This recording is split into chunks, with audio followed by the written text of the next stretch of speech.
끝났구나.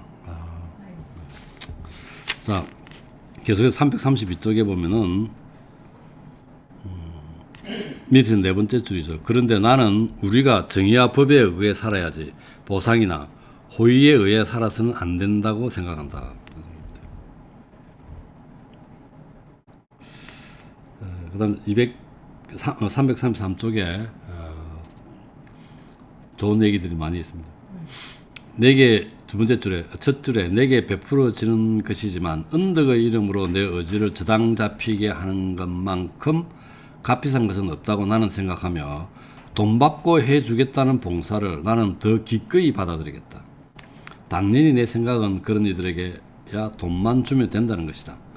다른 사람들에게는 나 자신을 주는 셈이다.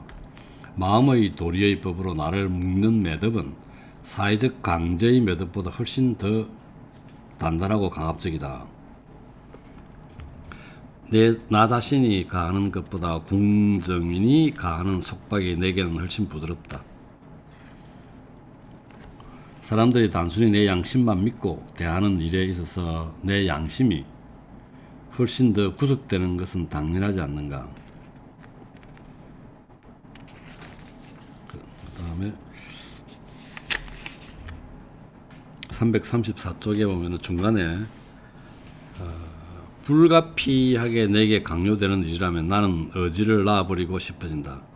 왜냐하면 지시받으며 하는 일에서는 복종하는 사람보다 명령하는 자에게 더 공이 돌아가기 때문이다.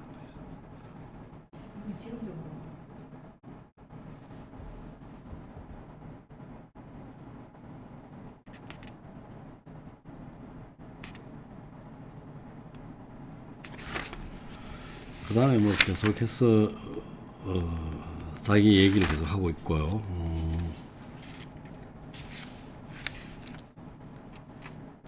336쪽에 밑에서 다섯 번째 줄에 보면은 우리가 가장 온당하고 가장 분명하게 말을 건넬 수 있는 우리 자신마저도 우리에게 충분할 만큼 확실한 존재는 아니다. 나는 나 자신 말고는 내 것이 없으며 그 소유마저도 부분적으로 불완전하고 빌려온 것이다.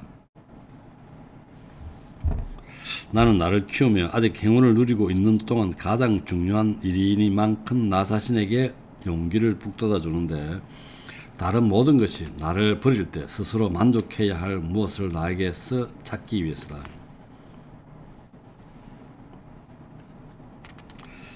그 다음에 337쪽 밑에 네 번째 줄에 재밌는 표현이 있습니다. 주는 것이 어스대는 자질이고 특권적이듯 받는 것은 복종의 자질이다. 그 다음 338쪽에 보면은 아리스토텔레스에 의하면 해놓고 테티스가 주피터 신의 관심을 살해할 때 스파르타인들이 아테네인들의 관심을 살해할 때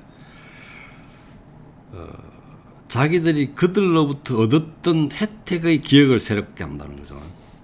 그래서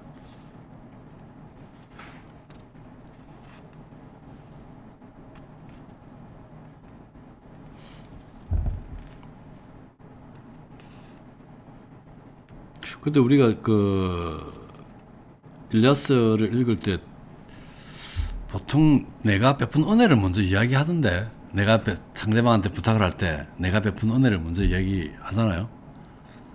근데 이건 아리스토텔레스는 이 기절이 나왔는데 그 일리아스에는 그렇게 얘기했던 것 같아. 테티스가 제우스한테 네가 내한테 빚진 거 있다는 식으로 이야기를 하는 것 같은데.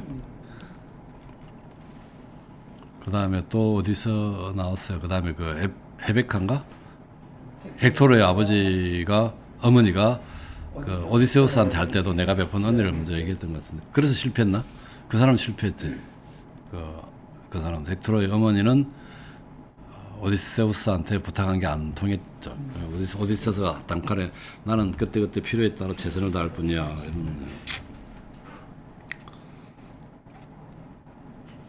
339쪽 이 사람은 그 남한테 뭐 빚지고 이런 거 되게 싫어하는 사람 같아요. 밑에서 여섯 번째 줄에 그러나 나는 주려고 애쓰기보다 그보다 훨씬 더 받지 않으려고 피해 다닌 편이다. 그런데 아리스토텔레스에 따르면 받는 것이 훨씬 더 쉬운 일이다.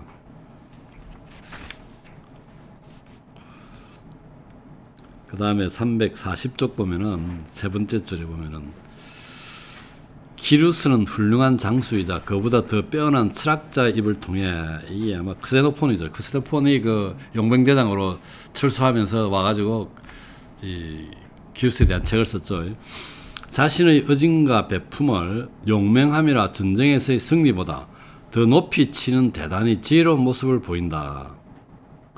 그리고 데스키피오는 좋은 인상을 주고 싶을 때마다 자신의 대담성이나 거둔 승리보다 자신의 상냥함과 인간애를 더 높이 치고 입에 항상 나는 적들에게도 내 벗들에게만큼이나 내가 사랑받을 만한 것을 가득 남겼다라는 당당한 말을 달고 다녔다. 341쪽의 네 번째 줄인가요? 우리는 습관이 드는 것에나 무엇에나 묻어진다. 그리고 우리 경우처럼 가련한 처지가 되면 익숙해진다는 것은 너무 고마운 자연의 선물이 되어 이런저런 불행에 대해 고통스러워하는 감정을 잠재워 주는 것이다.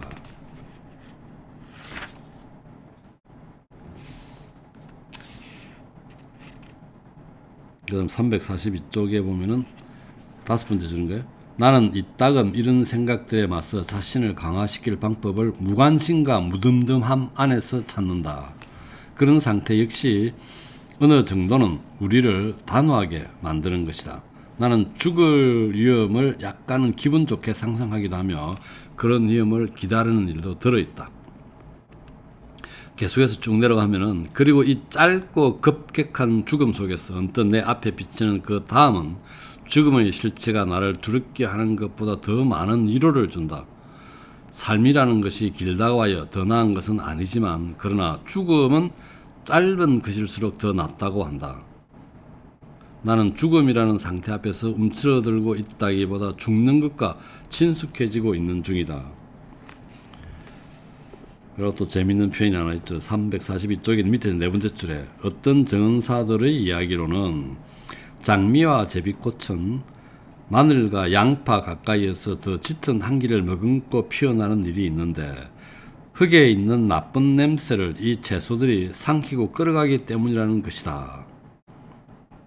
마찬가지로 이 타락한 천성들이 내가 숨쉬는 대기와 풍토로부터 모든 도끼를 빨아가고 그들이 곁에 있어 내게는 더 좋고 더 맑은 기운이 돌아오게 된다면 내가 모든 것을 잃는 것이 아니니라 이런 얘기예요. 그 다음에 이제 여행에 대한 이야기가 나오고 있죠. 343쪽의 밑에서 네 번째 줄에 내가 여행하는 이유가 무엇인지 묻는 이들에게 나는 보통 이렇게 답한다. 내가 피하려고 하는 것이 무엇인지를 알고 있지만 내가 찾으려는 것이 무엇인지를 모르겠다고. 어떤 현실에서 어떤 문제를 피해가지고 여행을 가는데 어떤 목적을 가지고 어떤 찾기 위해서 가는 건 아니라는 얘기인 것 같아요.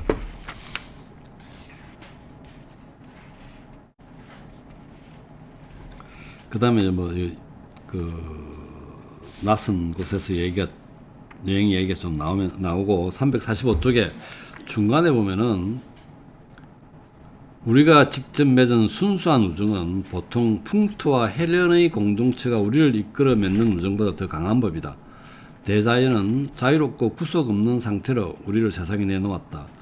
우리는 스스로를 어느 지역들에 가둬놓는다. 마치 페르시아 왕들이 과스페스 강물 외에는 다른 물을 결코 마시지 않기로 맹세하듯이 말이다.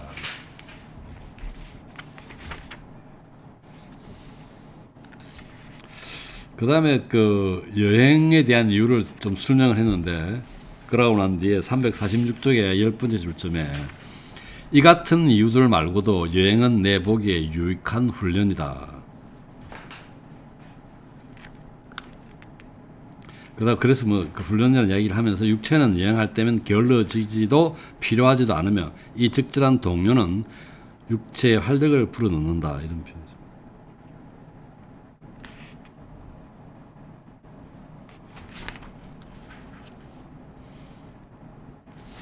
다양한 얘기들을 많이 하고 있죠. 348쪽의 10번째 줄에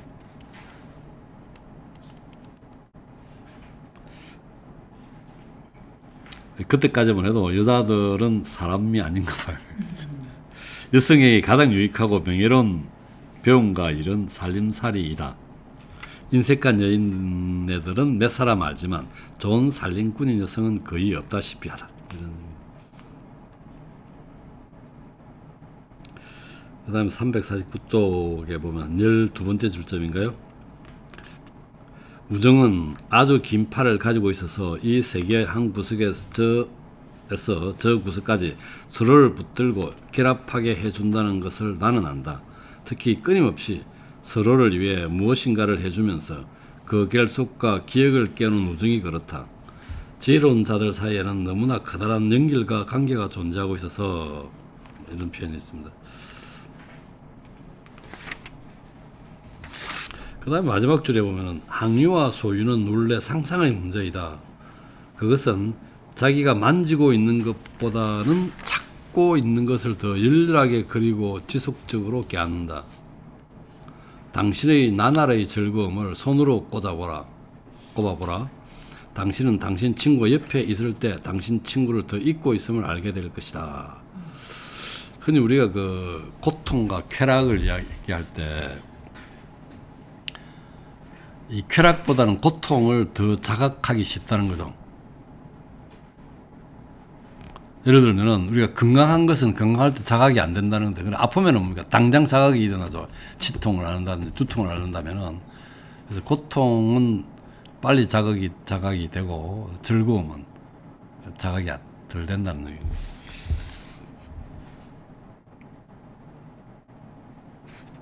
그래서 351쪽에 보면은 그 8번째 줄점에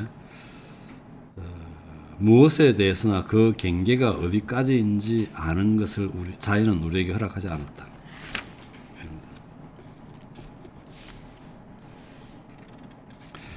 그 다음에 352쪽에 8번째 줄점에 진실한 우정에서는 아마 이게 그 아리스토텔레스의 필리아 좀 되지 않을까 생각하는데, 나는 그 전문가이지만 벗을 내게 끌어오기보다 그에게 나를 내주게 된다.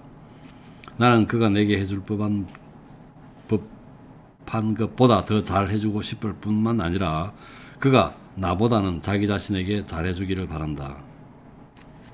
필리아에 보면은 상대방을 원하는, 진짜 순수하게 원하는 이해하는 그 성질.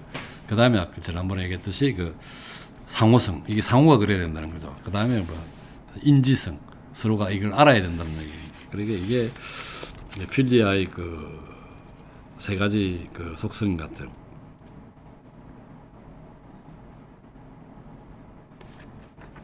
그리고 또 보면 이런 표현도 있습니다. 352쪽에 밑에서 7번째 줄에 우리는 헤어져 있음으로써 삶을 보다 충실하게 더 넓게 소유할 수 있었다.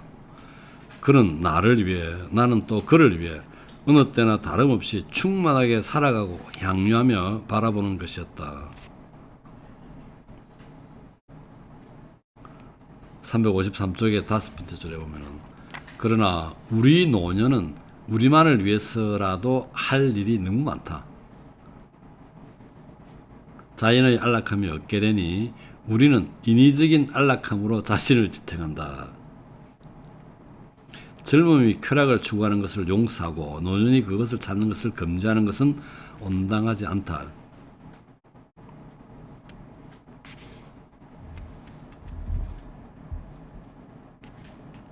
밑에서 10번째 줄점에 여행 얘기가 좀 나오고 있는데, 그 플라톤 법률에서는 뭐 나이가 40이나 50살 전에 여행길 오르는 걸 금하고 있고 뭐 그런 얘기. 그다음 60살 이후에는 또 여행을 금지하는 얘기가 나오는데, 10번째 줄점 밑에서 나는 그저 나를 흔들어 놓기 위해서 떠나는 것이다.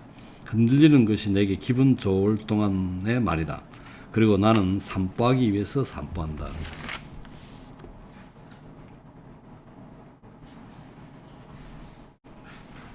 죽음에 대한 이야기가 나오는데, 이게 뭐야?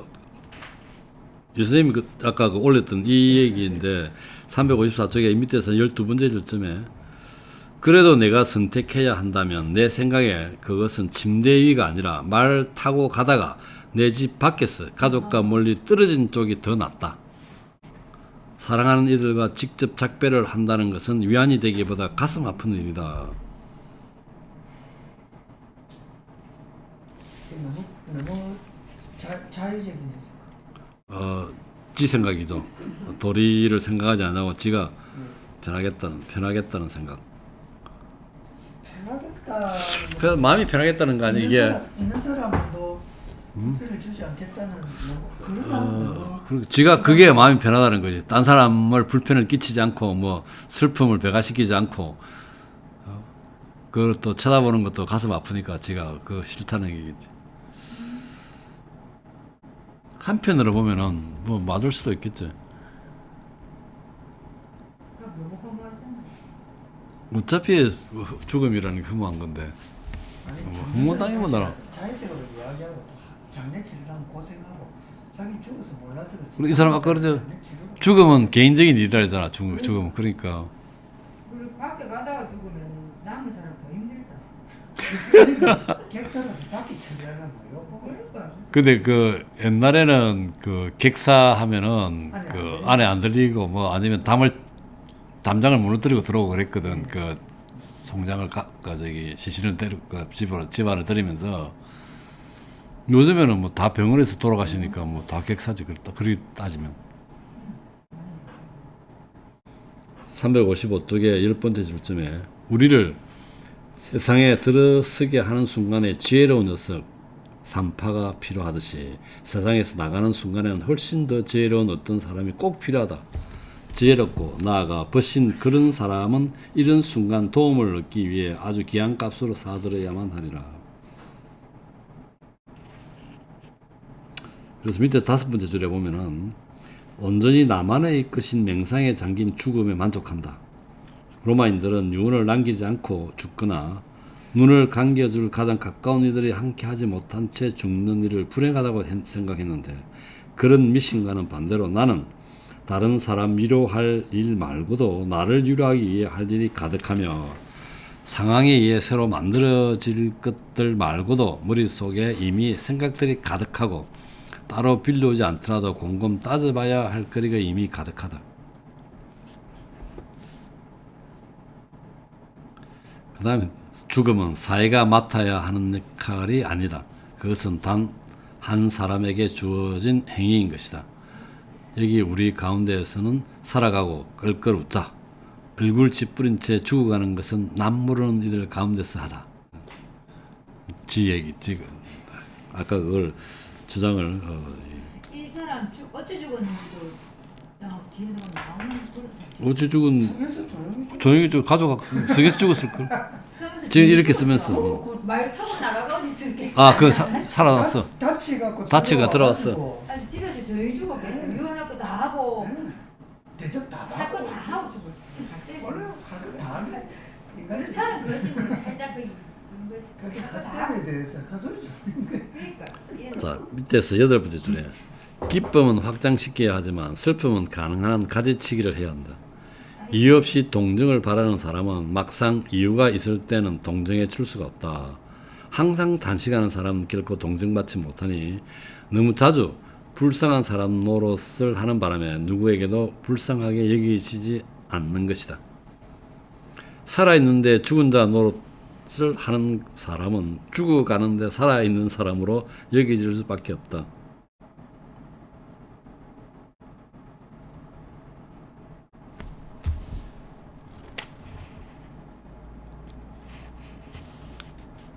그 다음 357쪽에 밑에서 10번째 줄쯤에 보면 내 생각과 태도를 책으로 펴내다 보니 생각지 않았던 이점이 있음을 느낀다. 이것이 내게 얼마만큼은 규칙으로 작용한다는 것이다. 이따금 나는 내 삶의 이야기를 배신하지 않아야겠다는 생각이 든다. 이 공적 선언은 내 길에서 벗어나지 못하도록 나를 구속한다. 이 부분 좋은 거. 자서전을 쓰는지 자기글을 쓰는지. 아니 근데 우리가 사실 옛날에 이랬는데 지금은 안 그런 이런 부분도 많은데 원래 왜 사람들하고 좀 오해가 있을 때 니 나를 그리 잘 모르나 나는 그런 사람인데 이런 식으로 말할 때 있잖아요. 근데 스스로가 나는 이런 사람이다라고 생각하는 그런 부분들이 있는데 남이 그런 부분을 오해를 하거나 내가 되게 싫어하는 모습에 그렇게 보여지는 걸 싫어하는데 그렇게 혹시나 나를 생각하는 사람이 좀 되게 좀 사람 관계에서 힘들더라고요. 근데 그래서 가능한 한 꼭 내가 항상 태어나서부터 꼭 나는 어떤 사람이라 정해진 건 아니지만 이 사람 글처럼 내가 이렇게 살아왔으니까 나는 그런 거 나름 지키려고 노력해야지 이런 거는 신념처럼 가지고 있는 게 대부분인데 근데 그런 내용이 있던 것 같아요. 이 부분은 좀 나는 이런 식으로 생각하고 있는데 그 정도의 신념들을 좀 가지고 있는데 상황 따라서 워낙 왔다 갔다 막 변해야 되는 환경들이 있으니까 난 이 사람 책을 읽다 보면은 글을 읽다 보면은 참 인간이 참 부질없다. 자기 이성이라든지 진짜 판단력이라는 게 확고한 게 확실한 게 없다고 생각해요. 뭐 이럴 수도 있고 저럴 수도 있고 뭐 이게 참 변하는 게 맞다는 막 그래도 우리는 가끔 우리는이라는 표현이 너무 좀 포괄적인데 교직에 있다는 자체가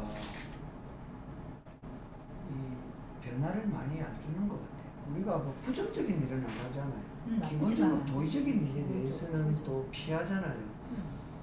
또 나름대로 다른 직종에 비해서 거짓을 하거나 좀 다른 걸 탐하지는 않거든요. 그러니까 기본적으로 도덕성이 좀 있는 부류에 속하는 그런 점에서 봐서 이렇게 사람들이 도의적으로라도 존중하는 것 아닌가 이런 생각이 들어요. 좀 다행스럽긴 해요. 진짜 매일 대부업체 일하거나 딴 사람의 고통으로 먹고 살아야 되는 사람 되게 많잖아요. 사실. 그 다음에 그 360쪽에 보면은 그런 확실한 증거를 보고서 내게 어울리는 사람을 알게 된다면 나는 분명 그를 찾아 아주 멀리라도 갈 것이다. 계속해서 몇 줄 뒤에 보시라니 친구와의 사귐은 물이나 불을 사용하는 것보다 더 긴유하고 더 달콤하다던 내 사람의 말은 얼마나 딱 맞는 얘기인가. 그 친구의 그 보이시인가? 그 사람 생각을 좀 많이 하는 것 같고 내 얘기로 돌아오자면 그러니 멀리 떨어져서 혼자 죽음을 맞는 것은 그다지 나쁜 일은 아니다. 아까 그 했던 얘기를 그대로 한 번 더 언급하고 있습니다. 그 다음에 361쪽의 10번째 줄점에 노세란 홀로 있기를 필요로 하는 상태이다. 노세란 홀로 있기를 필요로 하는 상태이다.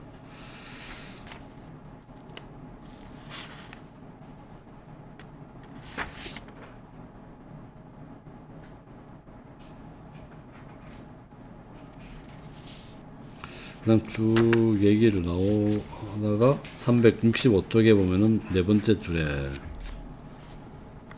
어떤 죽음의 모습은 다른 것보다 더 편안하기도 하며 사람들 각자가 어떻게 상상하느냐에 따라 다양한 성격을 지닌다.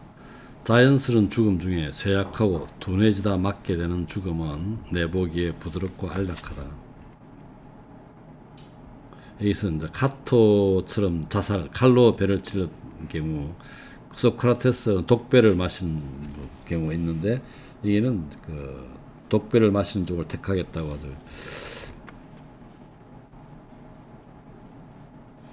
그래서 이토록 어리석게도 우리의 두려움은 결과보다 방식을 더 바라보고 있다. 죽는 방식이죠. 그 다음 페이지 366쪽의 중간에 보면은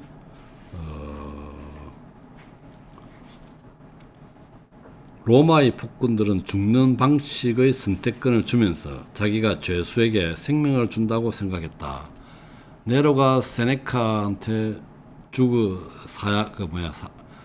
죽으라고 하면서 자살 방법은 본인이 알아서 하라고 했죠. 그런 얘기.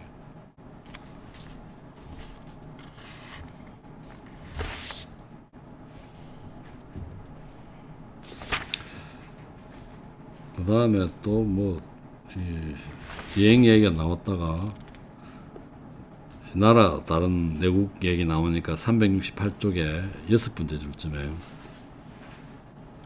나라와 나라 사이 풍속의 차이에서 내가 느끼는 유일한 것은 그 다양성의 즐거움이다. 어느 민족의 풍속이건 저마다 그럴 만한 이유가 있는 법이다. 아버지를 삶아 먹어서 장례를 지내는 법하고 화장하는 풍습하고 다 이유가 있다는 얘기죠.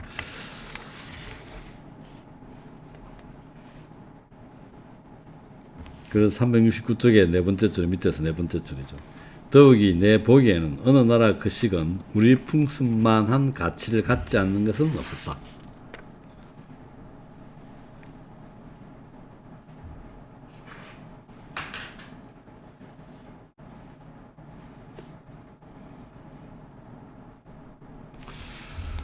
그 다음에 370에 보면은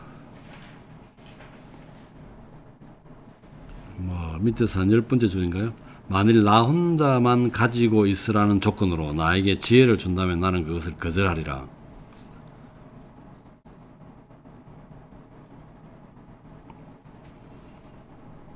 혼자서의 풍요는 뭐 싫다는 얘기 같은데 그 뒤에 계속해서 그런 얘기 나오고 그러나 371쪽의 세 번째 줄에 그 바로 위에 함께 가는 동반자가 없다면 언짢을 것이라고 했는데 이런 말이 나오면서 그러나 세 번째 줄에 귀찮고 어리석은 동행보다는 차라리 혼자가 더 낫다. 그래서 노년이 되면은 혼자가 편하다는 게 참다운 동행을 발견하지 못하는 경우가 대부분 많다는 얘기인 것 같아요. 참지를 못하는 것 같아요. 나이가 들면 불편한 거를 허용하지 못하는 것 같아요. 이기심 때문에. 이기심일까?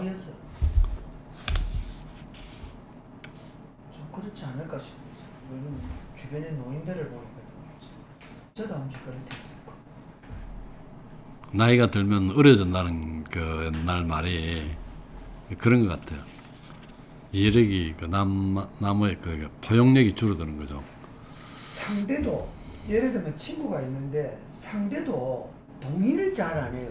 아 그래요? 예를 들면 야 우리 이거 먹자 이러면은 젊었을 때는 그래 그러자 이라고 다른 거 먹으면 되는데 뭐 내가 뭐 몸이 아프니까 밀가루는 못 먹고 뭐 오늘은 뭐 소화가 안 되니 이래가지고 자꾸 터집은 아닌데 자기 이야기를 하는 거예요. 그거는 또 그 들어줄 만한 그런 근거가 있는 얘기 아닌가? 소화가 안 돼가지고 미랄 거못 먹겠다. 이야기하는 이 사람도 아이고 이거 불편하노 이런 생각을 하는 거예요. 그게 상대적인 거다. 그래서 결국 나도 나이가 먹고 그도 나이가 먹고 그래서 어느 정도는 이렇게 생각이 자꾸 막 벽이 쌓여가지고 귀찮은데 뭐 다음에는 편안해야지 이런 생각을 가지지 않을까 그런 유추가 좀 되는 것 같아요. 가만히 보니까 아닌가. 젊었을 때는 관계를 계속 이렇게 좋게 유지해가지고 관계를 유지하고자 하는 그런 욕구가 있잖아요. 기저에. 그렇기 때문에 그런 것도 참고 감내가 되는데 나이가 들었을 때는 굳이 그럴 이유가 없는 것 같아요. 그러니까 그냥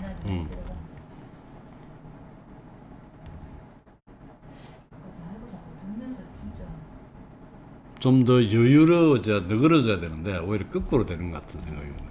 예, 그냥 불편하니까 아유 다음에 내가 안 만나지 저부터도 그런 생각이 들거든요.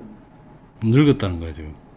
저는 그걸 인정하는 게 저는 사실 내일 또 뭐 약속이 지난주부터 있었는데 저는 만남이란 자체가 막 일이 한 달 전에 예약을 하고 이런 걸 별로 원하지 않거든요. 친구들은 그냥 보고 싶으면 만나서 차 한잔 나누면 되는데 딱 정해진 날에 만나면 꼭 술을 먹어야 되고 뭐 그런 룰이 있더라고. 언젠가부터는 만나면은 진짜로 딱 2시간, 3시간 동안 술과 밥을 후다닥 먹고는 9시 반 되면 가기 바빠. 대화라는 게 줄어드는 거예요. 제가 볼 때는 술이 대화의 매개체인데 술이 먼저인가 대화가 먼저인가 모르겠더라고. 그래서 내가 한 번은 뭐라고 보는 게 야 간단하게 빵에 우리 커피 마시면서 오랜만에 이야기 간단하게 하면 안 되겠나 이러니까 절대로 그건 또 안 된다. 그건 술 먹는 사람들은 술 먹기로 하겠죠. 술을 좋아하는 사람은. 근데 술을 먹으면서 그래서 대화가 돼야 되는데 술 먹는 게 우선이겠지. 술을 막 먹고는 집에 가?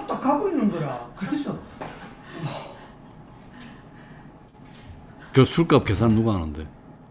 술도 같이 하죠. 같이 하는데 그 술값 계산을 같이 한다고 하면은 우리 그 모 교수처럼 맨날 골프장 가면은 그 클럽하우스 조금 더 많이 먹는다. 자기. 당연히 다 먹지. 술을 다 먹지. 얼마나 술을 많이 먹었으면은 골프장에 누가 술 마셔? 잘 안 마시잖아. 그 나중에는 야 술값 자기가 계산해. 누가 그 농담으로 그런 얘기 한다니까. 저는 맨날 가지고 술 그늘집 들을 때마다 술 마시고 저는 평생 스타일이 제가 많이 먹으면 무조건 내가 많이 낸다. 이게 저는 그 사람 19살 때부터 고정돼 있어요. 그 사람 또 그렇게 안 지금도 하거든. 내가 먼저 주머니를 내야 해결되는 거지. 뭐 저는 이제 대학 다닐 때 웃긴 이야기로 오동동에서 거의 몇 년 동안 술을 먹어도 내가 처음보다 줬지 친구들이 돈을 내본 적이 별로 없어요. 그래서 항상 내가 산다 이렇게 생각하고 군대 오면 우리 집으로 자고 갔다니까. 마산 있으면. 잘 아니 그게 집이 잘 개념이 그 없었던 부잣집 개념이. 남진처럼 개념이 없었던 거지. 근데 그게 아무 소용이 없더라고. 40년 된 친구도 지금 안 만나요. 웃기지 않아요, 진짜. 아, 내가 생각해도 코로나 지나면서 그냥 안 만나도 되더라고. 그래서 그게 좋은 관계를 맺었구나. 술만 한 번씩 그래서 조금 그랬어요. 아니 안 만나도 이게- 되는 이게- 문제가 없어요. 안 만나도 그러니까 돼요. 맞는데 저도 요즘 그 아까 느끼신 걸 똑같은 걸 느꼈거든요. 네. 얼마 전에. 그래서 한참을 못 봤는데 또 그렇게 살아가지더라고요. 당연히 뭐 네, 그래서 좀 허무는 하네. 그리고 저도 이제 객지로 와 있는 상태잖아요. 그래서 또 내 저 없는 사이에 제 동창들이 뭐 저끼리 뭐 놀러도 가고 했고 제가 몇 번 빠졌거든요. 또 사실 여기서 그렇지 뭐 일이 막 그렇기가 바쁘니까. 쉽지가 않잖아요. 뭐 그래서 그랬더니만 그렇더라. 그러니까 또 한두 번 그러다가 조금 섭섭하더라고요. 그런데 어떻게 누가 어떻게 그랬노 말이라도 전해주지 이러니까 이제 그것도 잠깐 민망해 하다가 자 니 바쁘잖아 이러면서 그냥 그렇게 하고 나니까 그래 그러고는 이제 약간 저도 이렇게 탁 어머 갑자기 그렇게 내가 대학 생활을 그만큼 진하게 하고 친하게 지냈는데 이게 이래 돼버리나? 근데 이게 그 친구라는 개념으로 볼 때는 정말 친구 사귀기가 좀 쉽지는 않죠. 예를 들어서 아리스토텔레스는 죽으면서 친구 없다고 그랬거든. 근데 아리스토텔레스가 말하는 그 친구의 개념은 그 우리가 동지. 그렇지. 뭐라는 이 일심동체 아니고 뭐라 두 개지만 마음 하나 이런 거 있잖아. 마음도 아니 그런 게 없다고 얘기하는데 없다고 얘기를 하는데 또 뭐 다른 사람들도 생각이 좀 다르겠지. 근데 그런 식으로 내는 이제 이전에 그 수업 시간에 들은 것 중에 하나가 그 행동주의 철학에서 보면은 그 문화를 정의를 할 때 굉장히 나는 가끔 가다가 그 데피니션을 굉장히 중요해요. 그러니까 내 전공에 보면 데이터베이스라는 있잖아. 데이터베이스를 한두 줄로 정의하는 걸 굉장히 심플하게 정의하거든. 근데 그렇지 운영 체제도 마찬가지고 지금 뭐 지도도 마찬가지 지도. 근데 거기 보면 문화를 굉장히 그 심플하게 정의해놨어요. Psychological orientation toward social object. 그러니까 사회적 대상에 대한 심리적 정향. 이게 심리적 오리엔테이션이니까 우리말로 번역하기 심리적 생각 방식 뭐 이런 거겠지. 오리엔테이션이니까 그럼 똑같은 걸 보고 느끼는 게 다르다는 거죠. 우리가 보면 이제 정치적 것도 다를 수도 있고 그렇잖아. 그게 나는 굉장히 옛날에 예를 참 많이 든 게 그 서울 근교에 보면 일릉 장흥 있다면 경의선인가 뭐 MT 많이 가잖아요. MT 가면은 비가 오고 있었어. 근데 1학년 때인가 그랬는데 1학년 때 2학년 때인가 비가 쫙 오는데 그 농촌 길을 기차에 지나갈 거 아니야. 그 농부들이 나와서 이제 그 물을 대고 있었단 말이야. 그 일을 할 거 아니야. 농부들이 그 비가 많이 오니까. 그 여학생이 하나가 서울에지 목가직이라는 거지. 그렇지. 야, 근데 촌에서 자란 우리는 뭐냐? 또 고생 비를 갖다 철철 맞고 저걸 한다고 이제 그런 식으로 보는데 보는 게 다른 거지. 그러니까 이게 그 여자애가 본 거하고 우리가 본 거하고 근데 그 여자는 그 여자의 부르는 똑같은 여자는 아닐 수도 있어. 자기는 뭐 한다는 가난이 잘 모르겠대. 가난이 뭔지. 그렇죠. 그 우리 책에 그 약한데 보면 약도 가난이 나오더라. 0.17병을 3. 이게 동대문 여성 이공들이 그 머리도 못 들고 그 윤구밀도로 보면은 1인당 0.17평이야. 그 제목이 0.17평의 삶을 적혀있는데 근데 뭐 그런 이야기 자기는 가난이 모르겠대. 그래서 그 집은 이제 좀 부자로 살았겠지. 그런데 어떻게 돈을 쓰는 거 용돈 받아 쓴대. 근데 자기는 마음대로 주겠죠. 그러니까 자기 붕붕 돈을 들고 쓰는 건 아니겠지만 그렇듯이 이게 모르는 거야. 그 친구가 되려면 이렇게 어떤 상황에 봤을 때 그 판단이 사고방식이 비슷해야 친구가 된다는 거죠. 그건 이게 진짜 101% 이게 근데 이 지금까지 쭉 보면은 우리가 보면은 동네 친구 어릴 때 친구 고등학교 초등학교 중학교 고등학교 대학 주로 만난 게 동네 친구 그다음에 고등학교 친구 대학 친구들이잖아.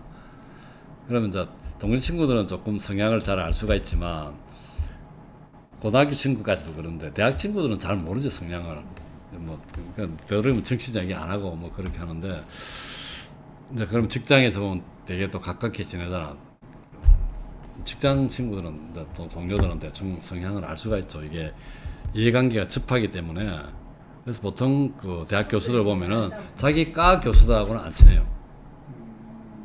다른 과 교수들. 왜냐하면 다른 과 교수가 좋아서 그런 게 아니라 다른 과 교수의 단점은 잘 발견을 못 하거든. 근데 자기 과 교수들은 단점을 너무나 잘 아는 거야. 그러니까 이게 안 맞는 거라. 그래서 이게 참 마음에 맞는 친구, 이게 나이를 떠나 동년배가 아니고 나이를 떠나가지고 아까 이 사람도 보면 몽테뉴도 보이시에가 나이가 제보다 몇 살 많았잖아요.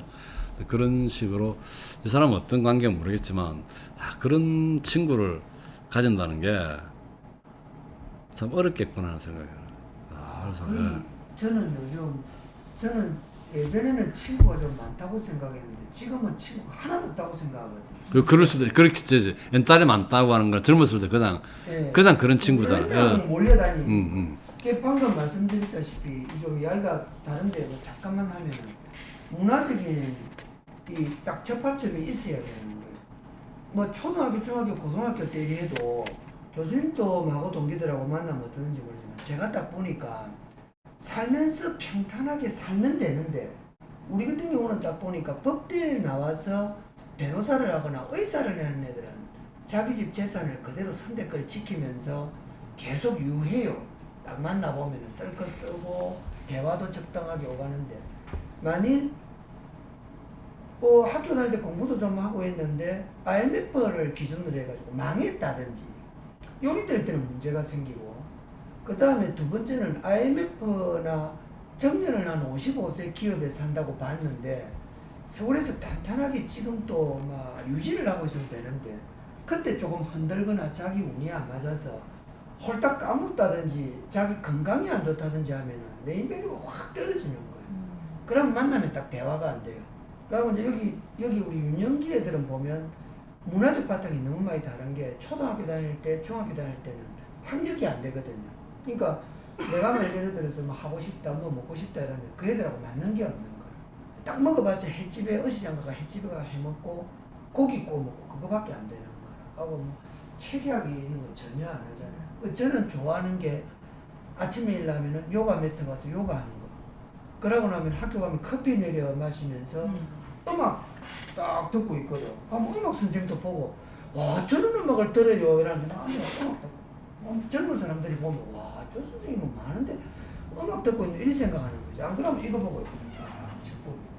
안 그러면 토요일 일요일 날은 스타벅스 안 가면은 아예 그냥 도서관에 가서 책 보고 있거든. 그러니까 음악 듣거나 책 보거나 그림 보거나 이번 주말처럼 가가지고 뭐 뭉크 보거나 뭐 뷔페 보고 성수동 가가지고 브런치하고 한남동 가가 놀다가 이러고 놀고 오는 게 주말이에요. 그게 창동을 나갈 일이 거의 없는 거예요. 나가면 복잡해지니까. 그러니까 맞춤 창동에는 그런 게 없지. 예, 아예 없으니까.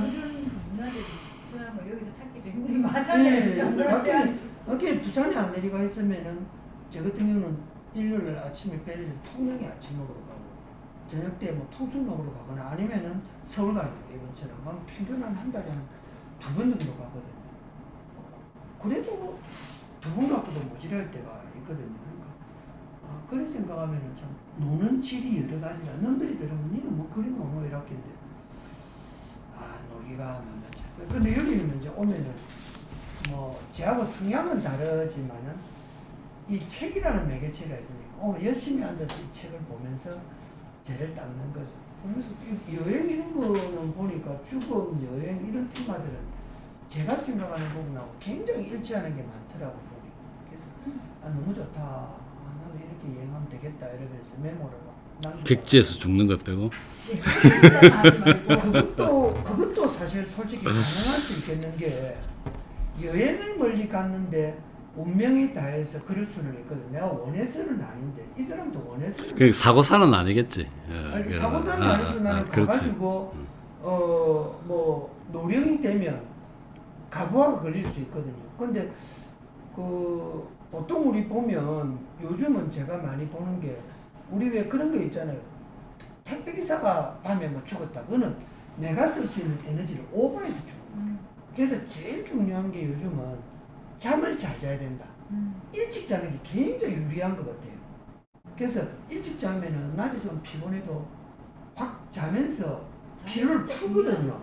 그래서 저는 진짜 요즘 제일 중요한 게 잠. 그 다음에 삼시세끼 밥을 규칙적으로 맞추는 것. 그 다음에 뭐 TV를 보든지 뭐 이래야 되는 거지. 괜히 무리할 필요가 없다는 거.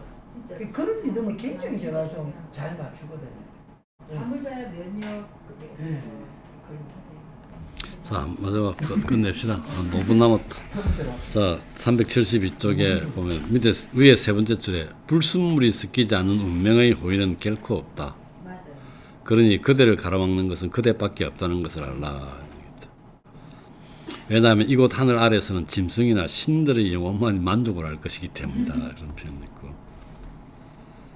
그 다음에 그 중간쯤에 이승에 의지하는 평온함 말고는 우리에게 진정한 평온은 없다.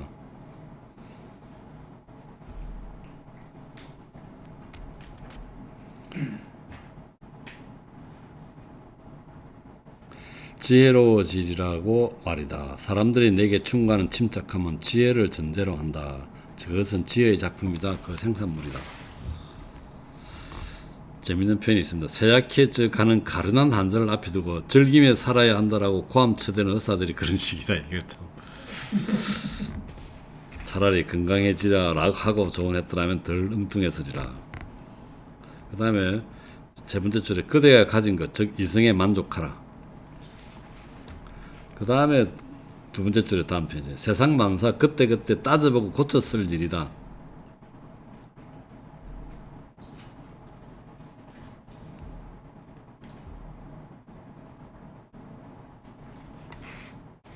사람은 고쳐 쓰는 거 아닌데. 고쳐 쓰는 사람은 안 변한다고 얘기해서 이제 이건 다른 얘기고. 자, 그 다음에 다음 줄에 보면은 그 문자 그대로 생각한다면 이 여행의 즐거움이란 동료와 불안정한 상태를 증가한다는 사실을 나는 잘 안다. 그리고 이것들이야말로 우리를 지배하는 주요한 자질이다. 그리고 다양성만이 나를 만족시키며 적어도 무엇인가 보람 있는 것이 있다면 차이를 즐기는 것이 바로 그것이다. 여행할 때면 별다른 손실 없이 내가 멈출 수 있다는 사실과 여행기를 편하게 바꿀 수 있다는 사실이 내 기운을 북돋운다. 나는 개인적 삶을 사랑하는데 그것을 사랑하게 된 것이 나의 선택이기 때문이지 공적 삶에 적합하지 않아서 그런 것은 아니다. 그 밑에 네 번째 줄에 내 판단력과 이성이 자유로이 선택한 결과로서 그렇다.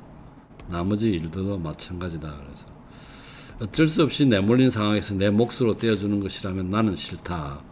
우리 아리스토텔레스도 어떤 면책 사유를 설명할 때 무식하든지 무지해서 그렇든지 아니면 뭡니까 강제로 그 일을 했을 때 면책될 수 있다는 얘기를 했던 것 같아요.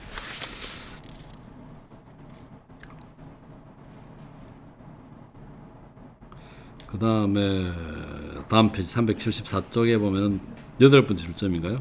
삶은 물질적이고 육체적인 움직임이며 그 본질에 있어서 무질서하고 불완전한 행동이다. 나는 그 조건에 따라 삶을 숨기고자 노력한다. 그 다음에 우리는 결코 자연의 보편적 법칙을 거슬러 행동해서는 안 된다. 그러나 그 밖에는 우리 자신의 개인적 천성을 따르도록 해야 한다. 375쪽의 밑에서 10번째 줄점에 보면은 인간이란 이런 식이다. 법과 교훈은 제 길을 가라고 내버려 두고 우리는 다른 길을 택하는 것이다.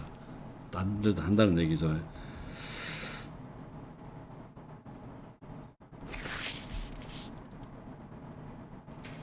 그 다음에 거기 376쪽에 한 10번째 줄점에 보면은 차라리 솔론의 경우처럼 어떨 때는 자기 자신의 모습을 내보이고 어떨 때는 입법자의 모습을 내보이는 것이다.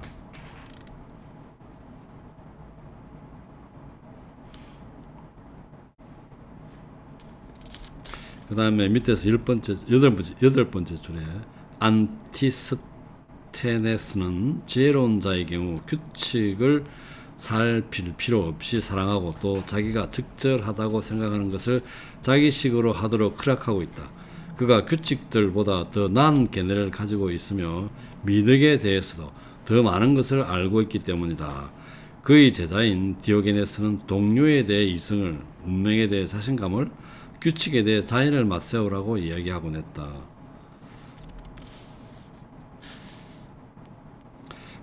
그 재미난 표현들이 예민한 위장에는 엄격하고 인위적인 식이요법이 필요하다. 건강한 위장은 그저 자연스러운 식욕이 처방해 주는 대로 따라갈 뿐이다. 그 다음에 하루게 성인 라이스는 이렇게 말했다 나오는데 그 뒤에 보면은 우리의 방탕은 항상 우리를 적법하고 허락된 지점 너머로 끌고 가는 까닭에 우리 삶에 대한 교훈과 법칙은 때로 보편적 이성이 요구하는 바를 넘어설 정도로 엄격하게 만들어 놓았다. 방탕이 있다는 얘기인데. 그 다음에 마지막에서 5번째 줄점에 아무리 선한 인간이라 하더라도 그리고 처벌하거나 파멸시키는 것이 대단히 큰 손실이고 매우 부당한 일이 될 사람이라도 그가 한 온갖 행위와 생각을 법 앞에서 검토해보면 사는 동안 10번쯤은 교수형에 처해질 것이다.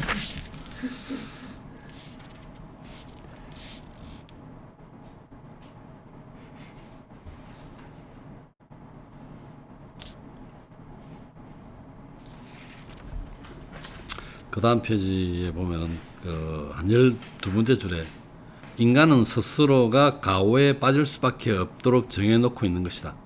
자신의 의무를 자기 아닌 다른 존재의 위치에 맞춰 만들어내니 도저히 영리하다고는 할 수 없다. 거기 그거 한 5줄 위에 그거 저는 그 말 되게 좋아요.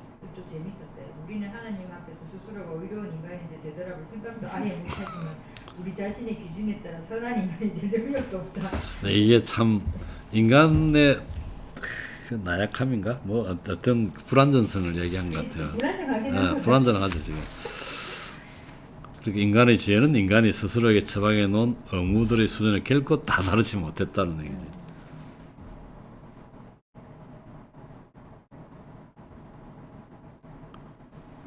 그 다음 쪽에 보면 379쪽에 한 10번째 줄점에 세상 일에 동원되는 미등은 인간의 해악함에 적용되고 또 거기 결합되기 위해 여러 겹의 주름과 각가지 모서리에 팔꿈치 관절을 지니고 있으며 이런 분이 있습니다.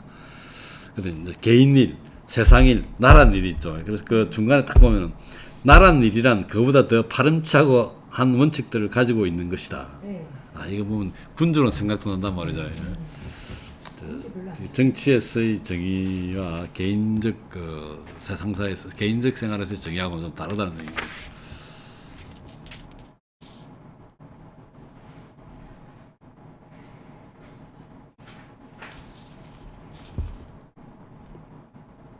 그 다음에 지금이나 정의롭 루키아누스가 이야기한 것처럼 정의롭기를 고수하려는 사람이 중국에서 물러나는 일에 대해서 절대로 에나 지금이나 물러나지 않았다 이 말 알겠습니다. 자기 입장에서 물러날 수 없지. 궁정에서는 정치에서는 우리가 말하는 개인적 도덕관념에서 정의로는 생각할 수 있을 것 같은데. 그다음 마지막 380에 딱 중간 10번째 줄쯤에 플라톤은 세상을 다루는 데서 두 손에 때 묻히지 않고 빠져나오는 이가 있다면 그런 식으로 벗어나는 것은 기적에 의해서라고 말한다. 오늘은 여기까지 할까요? 네. 여기까지 하시긴 하셨는데 왜 꼭 봐주듯이 말씀하세요?